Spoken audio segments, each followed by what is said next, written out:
तो फाइनली आप सभी आंगनबाड़ी वर्कर्स का सेविकाओं सहायिकाओं का इस नए यूट्यूब चैनल पर एक नई और इन्फॉर्मेटिव जानकारी के साथ मैं फिर से स्वागत करता हूं। आप सभी को अच्छे तरीके से मालूम है कि आंगनबाड़ी केंद्र की सेविका और सहायिका और उनके पूरे डिटेल के बारे में 2-3 वर्षों पर जानकारी जो है ऑफिस द्वारा रीवेरिफिकेशन के लिए मांगी जाती है। इसी के संबंध में बिहार के एक जिले से एक परियोजना से एक पीडीएफ सेंड किया गया, जिसमें लगभग 20 से 25 तरह की जानकारी सेविका सहायिका के संबंध में और आंगनबाड़ी केंद्र के संबंध में मांगी गई है।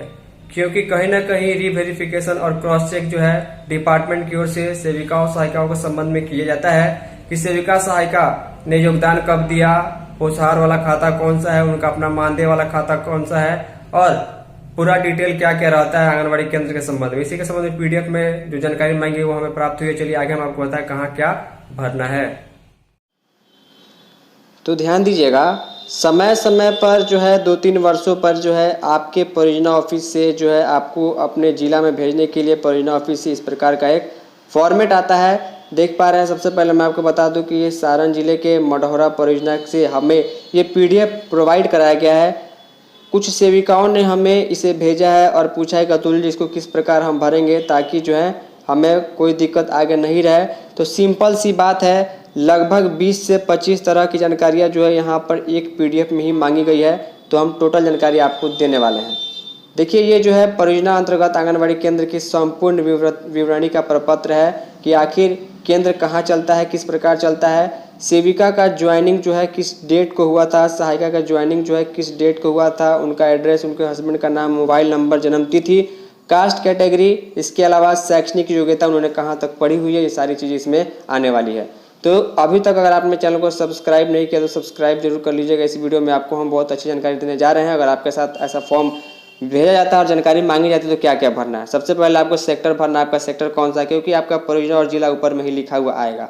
इसके अलावा पंचायत कौन सा है, नगर परिषद, नगर निगम या फिर नगर पंचायत है, वार्ड संख्या कौन सा है, केंद्र का नाम आपको भरना है, केंद्र की संख्या, यूनिक कोड आपको 11 डिजिट का यहाँ भरना होगा, सेविका का नाम, सेविका का फोटो या हस्ताक्षर यहाँ पर होना चाहिए, सेविका के पति का नाम, सेविका का जन्म तिथि, सेविका का मोबाइल नंबर, सेविका का कौन सा क्लास कैटेगरी है, यानी कि SC ST OBC general minority किस कैटेगरी की वो महिला है। इसके अलावा शैक्षिक योग्यता क्या है सेविका की, चयन कब हुआ था सेविका का योगदान कब हुआ था, और आंगनबाड़ी विकास समिति का खाता जिसमें पोषाहार का पैसा जाता है। इसके अलावा जिस बैंक में जाता है उस बैंक का नाम और IFSC कोड। इसके अलावा सेविका का मानदेय का खाता और उसका खाता संख्या, और जिस मानदेय जिस खाते में जाता है उस बैंक का नाम और उसका IFSC कोड। तो यहाँ से लेकर यहाँ तक जो है सेविका का डिटेल जो है मांगा गया है। लगभग 10-12 की संख्या में यहाँ पर आंगनबाड़ी केंद्र का डिटेल है। उसके अलावा सहायिका का भी डिटेल मांगा जा रहा है। सहायिका का नाम क्या रहेगा, सहायिका का फोटो यहाँ हस्ताक्षर यहाँ पर करना है, सहायिका के पति का नाम, सहायिका की जन्म तिथि, सहायिका का मोबाइल नंबर, सहायिका किस कास्ट कैटेगरी से आती है वो लिखना है। शैक्षणिक योग्यता क्या रहेगी, सहायिका का चयन कब हुआ और उसके बाद उन्होंने योगदान कब दिया। इसके अलावा सहायिका का मानदेय खाता संख्या, सहायिका का जो मानदेय जिस बैंक में आता है उस बैंक का नाम, उसी बैंक का IFSC कोड।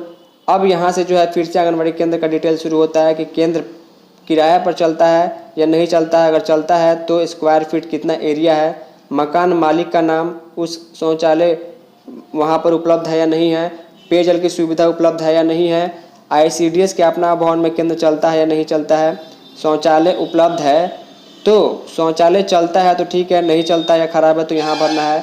पेयजल के स्रोत में नल जल की उपस्थिति, जो पाइप वाले नल से नल जल, हर घर नल का जल जो सरकार चलाई थी उसमें चलता है या खराब है। इसके अलावा चापाकल अगर है तो चलता है या खराब है। ये सारी जानकारी आपको भरनी होगी, 25-30 प्रकार की जानकारी।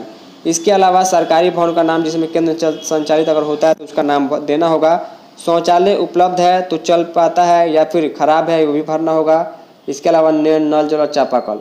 अब देखिए, यहाँ पर परियोजना के द्वारा जो इस पीडीएफ को दिया गया है इसमें लिखा गया है कि प्रमाणित किया जाता है कि उपरोक्त सही विवरणी सही अंकित की गई है, त्रुटि रहित है, इसमें किसी प्रकार की त्रुटि पाई जाती है तो सारी जवाबदेही मेरी होगी। सहायिका और सेविका इसको भर कर देंगे और महिला पर्यवेक्षिका उसका क्रॉस वेरिफिकेशन करेंगी कि शौचालय की सुविधा, पेयजल की सुविधा, सहायिका का जो बैंक अकाउंट है मानदेय वाला, पोषाहार का जो अकाउंट है, सेविका का मानदेय का अकाउंट है, इसके अलावा ज्वाइनिंग डेट, योगदान का डेट, उसके अलावा सेविका सहायिका का फोटो, हस्ताक्षर, एड्रेस, केंद्र का डिटेल, ये सारी चीज़ें जो है आपसे 25-30 प्रकार की जानकारी मांगी जाएगी। और जानकारी क्यों मांगी गई है, यहाँ पर संपूर्ण विवरणी जो है आपसे मांगी जा सकती है आने वाले दिनों में कि आखिर आपका केंद्र कहाँ है, किस प्रकार की स्थिति में है, ताकि रिकॉर्ड फिर से अपडेट किया जा सके। तो इस फॉर्म को अगर आपके पास आता है तो बिल्कुल सही भरिएगा, ताकि कभी कोई दिक्कत नहीं हो, कार्रवाई नहीं हो। डिपार्टमेंट के पास सही जानकारी होना बेहद ज़रूरी है। उम्मीद करूँगा कि आपको चीज़ें समझ में आई होंगी। फाइनली इस वीडियो में इतना ही।